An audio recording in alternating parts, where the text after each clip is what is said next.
Chapter 38 Mongolian death worms are deadly. तो यहाँ पर जो जीजी होता है मोमो और ओकारुन को बचाकर अंदर ला लिया होता है। तो यहाँ पर जो ओकारुन होता है थोड़ा सा पगला गया होता है, जाकर वो विंडो को पंच मारता है जिससे विंडो टूटकर जो उसके कांच होते ग्राउंड पर आकर गिर जाते हैं। ये चीज देखकर जीजी उसको संभालता है। फिर हम देखते हैं यहाँ पर जो जाइंट अर्थवॉर्म है जीजी और ओकारुन पर अटैक करने को आता है। तो यहाँ पर जो जीजी होता है वो दोनों को बचा लेता है। इतने में जीजी को कुछ समझ में आता है। जीजी इतने में कप उठाकर वापस से फेंकता है जिससे वो अर्थवॉर्म होता है वापस से अटैक करता है। तो जीजी को समझ आ जाता है कि अगर वो साउंड सुनता है तभी वो अटैक करता है। इतने में हम यहाँ पर देखते हैं ओकारुन खुद को फिर से मारने की कोशिश करता है। तो यहाँ पर जीजी आता है उसे फिर से बचा लेता है। तो यहाँ पर जो ओकारुन होता है वो बोलता है कि तुम इंटरफेयर मत करो, मुझे मरने दो प्लीज। ये चीज देखकर जीजी को कुछ याद आता है। जब वो स्कूल से अपने घर आता है तब वो देखता है कि उसके मम्मी पापा सुसाइड करने की कोशिश करते हैं। वो जल्दी से भाग कर जाता है और उनकी रस्सियां काट देता है जिससे वो वापस से नीचे गिर जाते हैं और वो लोग कहते हैं कि हमें मरने दो प्लीज जीजी। इतने में जो जीजी होता है ओकारुन को बोलता है ये क्या कर रहे हो तुम ओकारुन, शांति से बैठो यार प्लीज, ये सब मत करो। तो यहाँ पर हम देखते हैं जो मोमो होती है वो खुद को मारने की कोशिश करती है वो कांच का पीस उठाकर, लेकिन वो खुद को स्टैब करती है। तो यहाँ पर उसके बीच में टर्बो ग्रैनी आ जाती है। तो उसके अंदर वो कांच का टुकड़ा घुस जाता है जिससे टर्बो ग्रैनी गुस्सा हो जाती है और वो जीजी को चिल्ला कर बोलती है कि प्लीज इन दोनों को बांध दो यार, ये बहुत परेशान कर रही है मुझे।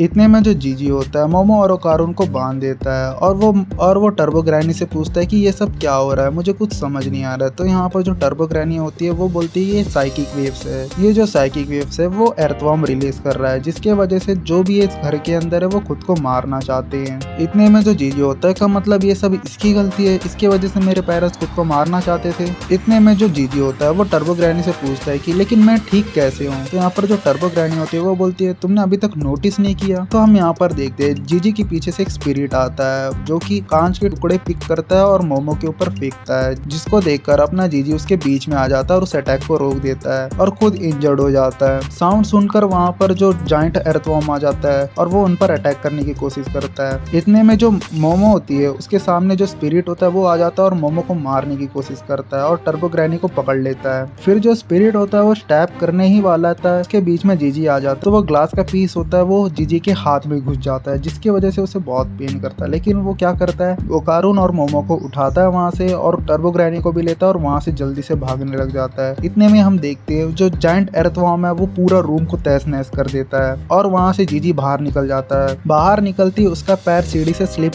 खाता है जिसकी वजह से वो सीढ़ी से टकराते हुए जाकर नीचे गिरता है। इतने में जो मोमो और ओकारुन होते हैं वो सीढ़ी से जंप करने की कोशिश करते हैं। इतने में वहाँ पर जीजी आ जाता है और उन दोनों को वापस से बचा लेता है। लेकिन वहाँ पर वो जाइंट अर्थवॉर्म होता है वो भी की साउंड सुनकर वहाँ पर पहुंच जाता है और यहाँ पर जो जीजी होता है वो हार मान गया होता है। इतने में हम देखते हैं उसके सामने एक स्पिरिट आता है वो खड़ा हो जाता है और यहीं पर चैप्टर एंड होता है।